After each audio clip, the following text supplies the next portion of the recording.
السلام علیکم، میں ہوں فیصل محمد اور آپ دیکھ رہے ہیں ہمارا YouTube channel views of Faisal محمد۔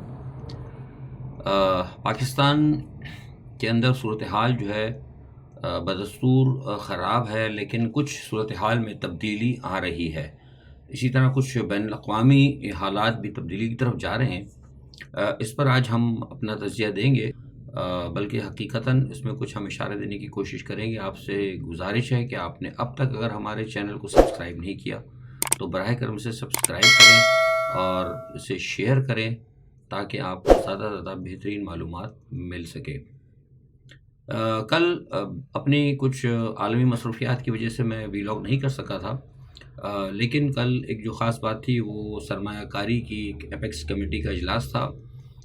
اس کے حوالے سے کچھ تھوڑا سا میرا تو اس پہ تجزیہ یہ ہے کہ یہ صرف جیسے میں نے شروع میں کہا تھا کہ وقت گزاری والی بات ہے۔ آپ نے اگر دیکھا ہو تو پرائم منسٹر شہباز شریف صاحب نے کہا کہ ملک ترقی کر رہا ہے۔ جو اپیکس کمیٹی کا کل انہیں اجلاس تھا اس میں انہوں نے ترقی کی بات کی اور انہوں نے آرمی چیف کی بڑی تعریف کی۔ انہوں نے کہا کہ جو کچھ ہو رہا ہے، جو اپیکس کمیٹی جو بنی ہے اور جو سارا اس حوالے سے جو ایک بنایا گیا ہے منچ، پورا جو پلیٹ فارم ہے وہ اس کے اوپر جو ہے کام ہو رہا ہے اور اس میں سارا کریڈٹ جو ہے وہ جاتا ہے آرمی چیف کو۔ تو اب میں اس بات سے ابھی تک سمجھ نہیں پایا ہوں، اس پہ میرا تجزیہ یہ ہے کہ اگر سب کام آرمی چیف نہیں کرنا ہے تو پھر اس حکومت کا فائدہ کیا ہے؟ اور سرمایہ کاری لانا اور سرمایہ کاری کو فروغ دینا، سرمایہ کاروں کو تحفظ دینا، یہ حکومت کا کام ہوتا ہے، یہ سرکار کا کام ہوتا ہے، سول گورنمنٹ کا کام ہوتا ہے۔ اگر یہ کام بھی آرمی چیف نے کرنا ہے اور آرمی چیف ہی گارنٹی سے آنا ہے تو پھر بہتر یہ ہے کہ اس حکومت کو ڈیزالو کر کے آرمی چیف ہی کی حکومت، ویسے تو ہے بنیادی طور پر اس وقت وہی ہے، ہائبرڈ ڈیموکریسی ہے مسلط کی ہوئی، لیکن یہ ہے کہ بہتر ہے پھر انہی کو دے دی جائے، وہ بہتر ہے زیادہ چلائیں تو زیادہ اچھا ہوگا، تاکہ وہ آدھا تیتر آدھا بٹیر نہ ہو، کیونکہ جب ان دونوں کے درمیان پھر لڑائی ہوتی تو پھر وہ قوم کا بیڑا غرق ہوتا ہے۔ بہرحال کہنے کا مقصد یہ ہے کہ انہوں نے کہا کہ ملک ترقی کر رہا ہے، اور ملک کیا ترقی کر رہا ہے؟ دونوں طبقوں کے اندر لڑائی ہوتی ہے، جیسا بھی میں نے آپ کو بتایا۔ اس کی ترقی کا پاکستان کی عالم یہ ہے کہ ملک میں 22 گھنٹے تک اس وقت لوڈ شیڈنگ ہو رہی ہے۔ جناح ہاسپٹل آپ کو پتہ ہے کراچی کا سب سے بڑا اسپتال ہے، قائد اعظم محمد علی جناح کی مناسبت سے اس کا قیام ہوا تھا۔ اس میں آج پوزیشن یہ ہے کہ 2012 سے لے کے اب تک اس کے پاس اینستھیزیا ڈپارٹمنٹ کو ڈاکٹر نہیں ہے۔ اسی طرح سول ہاسپٹل کا حال برا ہے، اسی طرح پنجاب کے کئی اسپتالوں کا حال برا ہے، اور لیکن یہ ہے کہ ہم ترقی کر رہے ہیں بقول شہباز شریف کے۔ صورتحال یہ ہو گئی ہے کہ آئی ایم ایف نے اب یہ کہا ہے کہ دودھ اور گوشت کے جو نرخ ہیں، وہ گوشت کے اور دودھ کے وہ نرخ بھی جو ہے نا وہ آئی ایم ایف کی ہدایت کے مطابق جو ہے وہ رکھے جائیں گے، اور اس پہ شہباز شریف کا جواب یہ ہے کہ ملک ترقی کر رہا ہے۔ اگر ایسی ترقی اگر ملک کو کہتے ہیں کہ آپ اتنے غلام ہو کہ آپ اپنے کوئی چیز، کوئی تنخواہ، کوئی پراپرٹی، کوئی پینشن، حتیٰ کہ جو نرخ کے جو ہیں، جو ایک پرچون کے جو نرخ ہوتے ہیں، اگر آپ کرنے کے حق میں یا اس قابل نہ ہوں تو پھر اگر اس کو آپ ترقی کرتے ہیں تو ایسی ترقی سے بہتر ہے کہ ملک تباہ ہو جائے تو زیادہ بہتر ہے۔ یہ ترقی نہیں ہے، یہ جھوٹ بولتے ہیں۔ بہرحال یہ ایک انتہائی خطرناک سچویشن ہے جو کل کے مطلب اپیکس کمیٹی کے حوالے سے، اس پہ تو میرا تجزیہ یہی تھا۔ دوسری ایک بات ہے کہ فضل الرحمان صاحب نے ایک بات بڑی عجیب کہی ہے، انہوں نے کہا کہ ہم غلامی برداشت نہیں کریں گے لیکن ملک چھوڑ دیں گے۔ یہ الفاظ جو میں نے کل اپنے ٹویٹر پہ بھی کہا تھا کہ یہ مجھے لگتا ہے کہ وہ لچک دکھا رہے ہیں، کیونکہ آپ کو یاد ہوگا 2 روز قبل میں نے اشارہ دیا تھا اپنے تجزیے کے اندر کہ کچھ معاملات بات چیت میں ہو رہی ہے فضل الرحمان کے ساتھ بھی، اور فضل الرحمان گو کے کھڑے تو ہیں، بار بار انہوں نے کہا کہ وہ عمران خان کے ساتھ ہیں اور لگتا بھی ایسا ہی ہے، لیکن بات وہی ہے کہ فضل الرحمان صاحب عمران خان کے ساتھ اس وقت تحریک چلانے پہ راضی ہوں گے جہاں تک میرا خیال ہے، اور میری اطلاعات بھی ہے کہ جب ان کو اس کے اندر حکومت میں یا حکومتی معاملات میں کو بڑا اسٹیک ملے۔ لیکن اگر ان کو بڑا اسٹیک نہیں ملا تو مجھے نہیں لگتا کہ وہ عمران خان کے ساتھ کوئی تحریک چلائیں گے۔ ہاں، ہو سکتا ہے ورکنگ ریلیشن شپ ان کی جاری ہو جائے۔ اچھا، دوسرا ایک بات میں آپ کو بتا چکا ہوں کہ آپ کو کہ عوام کی توجہ اس طرف لگا کر اور دوسرے تمام تیسرے معاملات میں لگا کر، معاشی پریشانیاں، بجلی کے بل، گیس کے بل ادھر الجھا کر جو ہے نا، اور آئی ایم ایف نے جو ایک مہنگائی کا جو پاکستان کے اندر ایک پلان ڈالا ہوا ہے، جو پاکستان کی قوم کو قید کرنے کا جو ایک شیطانی شکنجہ ہے عالمی سطح کے اوپر، ون ورلڈ گورنمنٹ کی طرف، یہ بتدریج اسی طرف جا رہا ہے سارا معاملہ. آہستہ آہستہ ہر چیز میں کنٹرول آتا ہے، ہر چیز میں وہ بین الاقوامی ادارے آپ کو کنٹرول کر رہے ہیں. انہوں نے یہاں پہ اپنی اسٹیبلشمنٹ کے ایجنٹ بٹھا دیے ہیں، سیاستدانوں کے چند ایجنٹ بچھا دیے ہیں، ان کے ذریعے وہ ساری چیزوں کو آپ کے گرد جو ہے نا سراؤنڈنگ کر رہے ہیں سارے معاملات کو. تو اسی پس منظر کے اندر اب وہ عمران خان کو بھی مینیج کرنے کی کوشش کی جا رہی ہے، کیونکہ عمران خان صاحب نے نا اس تمام صورتحال کو ایکسیپٹ کرنے سے انکار کیا ہے. آئی ایم ایف کی بڑی کوشش رہی ہے عمران خان کو اس حوالے سے مینیج کرنے پر، مہنگائی کے حوالے سے، لیکن عمران خان نے منع کر دیا ہے. عمران خان کے منع کرنے کی وجہ سے نتیجہ یہ ہوا ہے کیونکہ بہت سارے اور لوگوں سے بھی ان سے پوچھا گیا جو پی ٹی آئی کے لوگ ہیں. میں نے آپ سے کہا نا ڈھیل جو چل رہی ہے، کچھ ڈھیل تو کچھ ٹرمپ کی وجہ سے، کچھ اس وجہ سے بھی ہے کہ ان کے کارکنوں سے جب پوچھا گیا، ان کے رہنماؤں سے، تو انہوں نے کہا جناب ہم تو تیار ہیں لیکن فیصلہ وہی ہوگا جو خان صاحب کریں گے. تو خان صاحب سے جب بات کی، انہوں نے کہا جی میں کوئی ڈیل شیل کرنے کے لیے تیار نہیں ہوں، نہ یہ جو آپ نے عذاب آئی ایم ایف کے ساتھ کیا ہوا ہے. انہوں نے کہا جب میں آئی ایم ایف کو میں نے بائیکاٹ کیا تھا، جب میں ملک کو صحیح چل رہا تو آپ کو ضرورت کیا تھی جب ملک ٹیک آف پر آ گیا تھا. وہ اس بات کو ماننے کے لیے تیار نہیں، جس کی وجہ سے حکومت جو ہے سخت ناراض بھی ہے خان صاحب سے. تو نتیجہ یہ ہوا کہ پنجاب کی حکومت نے خان صاحب کے خلاف جو ہے نا، میں آپ کو بتایا تھا کہ ایک اور کیس تیار کر رہے ہیں، اور وہ شاید غالباً اسٹیٹ کے خلاف ایک بہت بڑی سازش کا ہوگا. اور اس پہ مجھے بتایا گیا، میں نے معلوم کرنے کی کوشش کی اپنے ذرائع سے، تو وہ یہ کہتے ہیں کہ اسٹیٹ کے خلاف سازش کرنے کے لیے کابینہ کی خواہش ہے کہ کوئی ایک وہ بنایا جائے، ایک ٹریبیونل بنایا جائے. اور ٹریبیونل باقاعدہ جو ہے نا، یعنی جب کابینہ سے آئے گا ٹریبیونل بن کے تو اس کی بڑی اہمیت ہوتی ہے. تو اس کی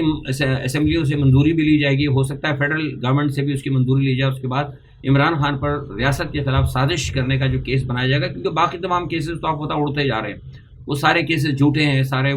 وہ آپ کو میں نے بتایا تھا القادر ٹرسٹ کا، وہ بھی اب تقریباً اس میں بھی ہوا نکلنے لگی ہے، کیونکہ اس کے اوپر ملک ریاض کے اوپر بڑا دباؤ تھا. ملک ریاض کو انہوں نے کہا تھا کہ بھئی آ جاؤ، ملک ریاض ماننے کے لیے تیار نہیں ہے، کیونکہ وہ بھی عمر کے حصے کے اندر ہے، اسے پتہ ہے کہ جھوٹ ہے ہی نہیں، وہ کیوں اپنی عاقبت کو خراب کرے. تو اس بیچارے کے اوپر بھی اس وقت ظلم اور ستم ہو رہا ہے. پہلے بھی میں نے بہت پہلے جب یہ انگوٹھی کا واقعہ ہوا تھا، آپ کو یاد ہے، وہ جو بشا بیوی کی انگوٹھی والا ایک معاملہ تھا، اس وقت میں نے کہا تھا کہ یہ سارے معاملات جو انہوں نے شروع کیے یہ بڑا سازشی گیم ہے. اگر آپ کو یاد ہوگا میری اس وقت میں نے جو وی لاگس کیے تھے ابھی پڑے ہوئے، اس میں میں نے کہا تھا آپ کو کہ یہ باقاعدہ کہ پلان انہوں نے بنایا اور آگے چل کے کوشش کریں گے، ملک ریاض کو گھیرنے کی کوشش کریں گے، اور ملک ریاض سے کہیں گے یا تو آپ ہمارے ساتھ چلیں اور ہر معاملے میں آپ عمران خان کے خلاف ہوں، تو اس کے بعد یہ کہ پھر آپ کے معاملات چلیں گے، ورنہ پھر آپ کے لیے بھی مسائل اور مشکلات ہوں گی. تو اب آپ دیکھ لیں، آپ ایگزیکٹلی آج جو ہے ملک ریاض کا بھی ایک ٹویٹ آ گیا، اس سے پتہ لگ گیا کہ جو بات ہم نے چند سال پہلے کہی تھی وہ ایسا ہی ہے کہ ملک ریاض کو بھی مینیج کرنے کی کوشش کی جا رہی ہے عمران خان کے خلاف، لیکن اس میں کامیابی نہیں ہو رہی. اچھا، اب ایک صورتحال تو یہ ہے کہ عوام بھی اس وقت مطلب نہیں چلنے کو تیار ہے اس سیٹ اپ کے ساتھ، ظالمانہ سیٹ اپ کے ساتھ، اس ہائبرڈ ڈیموکریسی کے ساتھ. ججز بھی باغی ہو رہے ہیں، ججز کے باغی ہونے کی وجہ سے بڑا زبردست ہوا ہے. اختر کیانی کے جو عدالت میں جو معاملات چلے ہیں، جس طرح انہوں نے سیکٹر کمانڈر وغیرہ کو طلب کرنے کی بات کی، اور جو سارے معاملات ہیں وہ آپ کو پتہ ہے. تو ایسی صورت کے اندر وکیل اور صحافی بھی کہیں نہ کہیں وہ بھی مطلب اس وقت ماں سوائے چند جو لفافی ہوتے ہیں جن کے کوئی ٹھیک ہے، جو ان کے اسٹیبلشمنٹ کے ساتھ اور سرکار سے جن کے معاملات ہوتے ہیں، ان کے علاوہ تو سارے کے سارے کھڑے ہو رہے ہیں عمران کے ساتھ. تو اس صورتحال کو دیکھتے ہوئے پھر جو ایپیکس کمیٹی کا جو اجلاس ہوا تھا، اس کمیٹی کے اندر تو بات ہوئی ہے. آرمی چیف سے ملے ہیں گنڈا پور صاحب، اور آرمی چیف نے پھر کہا ہے دوبارہ، جو میرے پاس اطلاعات ہے، کہ بھائی اس کو آپ درست کرنے کی کوشش کریں، ورنہ ہم تو کمپرومائز نہیں کریں گے. تو اس کے بعد پھر وہ گنڈا پور نے پھر ان سے فوراً کہا کہ جناب ٹھیک ہے، مجھے اجازت دی جائے فوری طور پر کہ میں خان صاحب سے ملوں. اور پھر بتایا گیا کہ آرمی چیف نے آج ہی پھر وہ محسن نقوی صاحب کو حکم کیا کہ آپ جائیے اور جا کے ان کے لیے ملاقات کا بندوبست کریں. تو آج وہ گئے ہیں، ساتھ ملاقات کی ہے انہوں نے گنڈا پور نے عمران خان صاحب سے، اور واپسی کے بعد انہوں نے آ کر یہ کہا ہے کہ عمران خان کہتے ہیں کہ بات چیت کرنے کے لیے تیار ہے. ظاہر سی بات ہے عمران خان نے بات چیت تو منع نہیں کیا، لیکن ان کی چند شرائط ہیں، کچھ ان کے معاملات ہیں جو کہ اصول کے اوپر ہیں. تو دیکھیے کیا ہوتا ہے. یہ ابھی شروع ہے سارا معاملہ، لیکن میں آپ کو بار بار کہہ رہا ہوں کہ عمران خان کے اوپر جو ہے یہ پوری کوشش کریں گے دباؤ رکھنے کی. ہو سکتا ہے سب کو چھوڑ دیں، لیکن عمران خان کو اور شاہ محمود قریشی کو یہ دباؤ میں رکھیں گے. بلکہ شاہ محمود قریشی پہ بھی اس لیے دباؤ آئے گا کہ شاہ محمود قریشی کو بھی کہا جا رہا ہے کہ وہ عمران خان کے خلاف اگر کوئی سرکاری اگر سلطانی گواہ بن جاتے ہیں تو ان کو بھی جو ہے چھوڑا جا سکتا ہے. لیکن شاہ محمود قریشی صاحب بھی اس بات پہ راضی نہیں ہوئے، جس کے نتیجہ یہ ہوا کہ شاہ محمود قریشی صاحب کو بتایا گیا کہ شاید غالباً جب میں آپ سے بات کر رہا ہوں تو اب تک ہو سکتا ہے پولیس پہنچ گئی ہوگی. مجھے آج بتایا تھا کسی نے کہ شاید ہو سکتا ہے کہ ان کے حوالے جب انہوں نے انکار کر دیا سارے معاملات کے اوپر تو ان کو بھی پھر ایک ریونج کا نشانہ بنایا جائے گا، اور لاہور کی پولیس شاید ہو سکتا ہے مزید مقدمات میں ان کو گھیرنے کے لیے، گرفتار کرنے کے لیے پہنچے. ہو سکتا ہے آج نہیں تو کل جب آپ سنیں گے تو ہو سکتا ہے یہ خبر بھی آپ کو مل جائے. جیسا میں نے کہا کہ حالات ملک کے اتنے زیادہ خراب ہو رہے ہیں اس وقت، معیشت ان سے سنبھل نہیں رہی، پاکستان کے حالات انتہائی زیادہ خراب ہو رہے ہیں. اور اب جیسے کہ میں نے آج آپ کو بتایا کہ افسوس کی بات یہ ہے کہ جب IMF سے یہ کہا جا رہا ہے کہ وہ دودھ کے اور گوشت کے بھی نرخ اگر وہ ان کی مشاورت سے اور ان کے احکامات کی روشنی میں اگر ہوں گے تو پھر آپ مجھے بتائیے پاکستان کے جو نیوکلیئر اثاثات ہیں جس میں کہ اربوں ڈالر لاکھوں ڈالر خرچ ہوتے ہیں، وہ کیسے جو ہے مطلب کیا کہتا ہے IMF کی زد سے بچیں گے. میں یہ بات آپ کو ہم نے آج سے کچھ 4 سال پہلے کہی تھی، جیسے کہ جب یہ سارے معاملات چلے تھے میں نے کہا کہ ان کی نظر ہے ان کے اوپر، اور اسی نظر کی وجہ سے اور عمران خان کے معاملات کو دیکھتے ہوئے جس قسم عمران خان چل رہے تھے، حکومت کو چلا رہے تھے، جس طرح مسلم دنیا کو اکٹھا کر رہے تھے، جس طرح پاکستان کی اہمیت کو بڑھا رہے تھے، جس طرح طاقت کا توازن پاکستان لے کے آ رہے تھے، میں بار بار کہہ رہا تھا عمران خان صاحب سے کہ کوشش یہ کریں کہ معاملات کو درست کرنے کی کوشش کریں، اپنی گرپ کو مضبوط کریں، کیونکہ یہ پیروں تلے آپ کی زمین کھینچیں گے یہ لوگ، اور وہی ہوا آپ نے دیکھا. تو آج اب صورتحال دیکھ لیں کہ جو اب صورتحال آج آئی ہے گوشت اور دودھ والی بات جو میں کر رہا ہوں، تو صرف جو لوگ ذرا سا بھی مطلب تھوڑا سا بھی وہ رکھتے ہیں پولیٹیکل یا بین الاقوامی سینیریو کے اندر یا کہیں بھی ان کو شعور ہوگا، وہ اندازہ لگا سکتے ہیں کہ جس ملک کے حالات یہ ہو جائیں کہ دودھ گوشت پینشن تنخواہیں ہر چیز جو ہے بین الاقوامی اداروں کے ہاتھ میں چلی جائے تو یہ کیسے ہو سکتا ہے کہ اس کے نیوکلیئر میزائل اور اس کے نیوکلیئر اثاثہ جات جو ہیں بین الاقوامی جو ادارے ہیں ان کی نظر میں نہیں ہو. اگر کوئی شخص یہ کہتا ہے کہ نہیں اس پہ کوئی بات نہیں ان کی نظر میں نہیں ہے تو وہ ایک نمبر کا جھوٹا اور منافق آدمی ہے اور ملک دشمن انسان ہے، اسلام دشمن انسان ہے. اس صورتحال کو دیکھتے ہوئے سرکاری افسران بھی میں نے آپ کو بتایا تھا کہ وہ جانا بہت سارے سرکاری افسران ہیں، میرے پاس نام بھی موجود ہے لیکن ہم بتاتے نہیں ہیں کیونکہ تجزیہ نگار کا کام نہیں ہوتا. تجزیہ نگار کا کام صرف تجزیہ دینا ہوتا ہے. لوگ جن کا کام ہے وہ خود دیکھیں. بے انتہا سرکاری افسران جو نا وہ بھی اپنے بچوں کو باہر بھیج رہے ہیں، بے انتہا لوگ بھیج رہے ہیں یہاں سے، کیونکہ سب کو پتہ ہے کیونکہ جو کچھ ہونے والا میں بتا رہا ہوں جو کچھ ہوگا عوام نے اتنی دیر لگا دی ہے، اتنی دیر لگائی ہے قوم نے باہر نکلنے کے اندر. اب جو کچھ بھی ہوگا جب بھی آتش فشاں پھٹے گا تو ساری کی ساری مصیبت عوام کو بھی بھگتنی پڑے گی کیونکہ بہت دیر ہوتی جا رہی ہے. جتنی دیر ہوگی جتنی دیر سے عوام نکلے گی اس سسٹم کے خلاف، اس حکومت کے خلاف جتنی دیر کرے گی اتنا زیادہ ان کو پریشانی ہوگا. جب یہ آتش فشاں پھٹے گا تو وہ بات ہے کہ وہ جو ہمیشہ سے کہتے رہے کہ اس کا نتیجہ تو عوام کو نکلے گا. باقی یہ جتنے اوپر نیچے کے لوگ ہیں، اسٹیبلشمنٹ کے لوگ ہوں، بیوروکریسی کے لوگ ہوں یا بڑے بڑے سیاستدان ہوں، انہوں نے تو منٹ لے کے انہوں نے صرف بریف کیس اٹھانا ہے، انہوں نے بریف کیس اٹھانا ہے اور اس کے بعد یہاں سے انہوں نے نکل جانا ہے. تو مصیبت جو ہے وہ بہرحال بھگتنی پڑے گی عوام کو. اچھا، دوسری جانب یہ ہے کہ ایک بات یہ ہے کہ غزہ کے حوالے سے میں بتا دوں کہ غزہ میں کئی اسرائیلی جو ہیں غیر قانونی بستیاں، اس وقت جب میں آپ سے بات کر رہا ہوں تو ٹھیک کوئی آدھے گھنٹے پہلے پتہ لگا تھا کہ اس پہ القدس بریگیڈ نے بہت زبردست حملے کیے ہیں اور کافی لوگوں کے وہاں پہ مارے جانے کی اطلاع ہے، لیکن عالمی میڈیا کچھ نہیں بتا رہا. دوسرا ایک یہ ہے کہ روسی صدر نے یہ واضح طور پر کہہ دیا ہے، مجھے پتہ لگا ہے کہ جب ایران کی نئی قیادت آتی ہے تو ہم فوری طور پر ایران کا دورہ کریں گے. اور ساتھ ہی انہوں نے یہ بھی کہا ہے کہ ایران کا جو ہے معاملہ جو جس طرح کہ ابراہیم رئیسی صاحب کی شہادت ہوئی ہے اس کا وہ کہتے ہیں پیوٹن کے اس کا ضرور بدلہ لیا جائے گا. لیکن جیسے کہ میں نے پہلے بتایا کہ آپ کو میں نے اس چیز کا خیال ظاہر کیا تھا اور ذرائع سے میں نے یہ بات آپ کو خبر دی تھی کہ ایران جو ہے شاید ہو سکتا ہے موجودہ صورتحال کے اندر ہو سکتا ہے کہ شاید جو ان کے اصل حقائق ہیں وہ فی الحال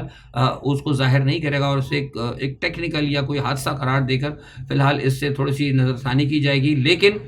ایران جو ہے اپنی جو ہے پراکسیز کو جاری رکھے گا اور وہ پراکسیز آپ دیکھ لیں کہ بڑی تیزی سے جاری ہے. اور جیسے میں نے بھی آپ کو بتایا کہ آج زبردست حملے وہاں پر ہوئے ہیں، وہ حملے کیے گئے ہیں اور وہاں پہ نقصان پہنچایا جا رہا ہے. اور اسی طرح جو ہے رفح کے اوپر بھی اسرائیل کی کارروائیاں جاری ہیں اور جو عالمی عدالت نے جو کچھ کہا ہے اس کے اوپر بھی ابھی تک کوئی اثر نہیں ہوا. یہ سارے معاملات ہیں. انشاءاللہ جو بھی اب صورتحال ہوتی ہے، اس وقت جب میں آپ سے بات کر رہا ہوں میرے دفتر کے باہر تو بڑی تیز اس وقت یہاں بارش ہو رہی ہے اور مجھے بات کرنے بھی بڑی مطلب طوفانی ایک اسٹرانگ قسم کا آیا ہوا ہے. تو میں کوشش کرتا ہوں کہ اپنے ویلاگ کو یہیں پہ مختصر کر اختتام کروں اس کا. تو انشاءاللہ جو بھی صورتحال ہے اس کو لے کر میں کل دوبارہ حاضر ہوں گا. اپنا بہت خیال رکھیے گا. اللہ حافظ.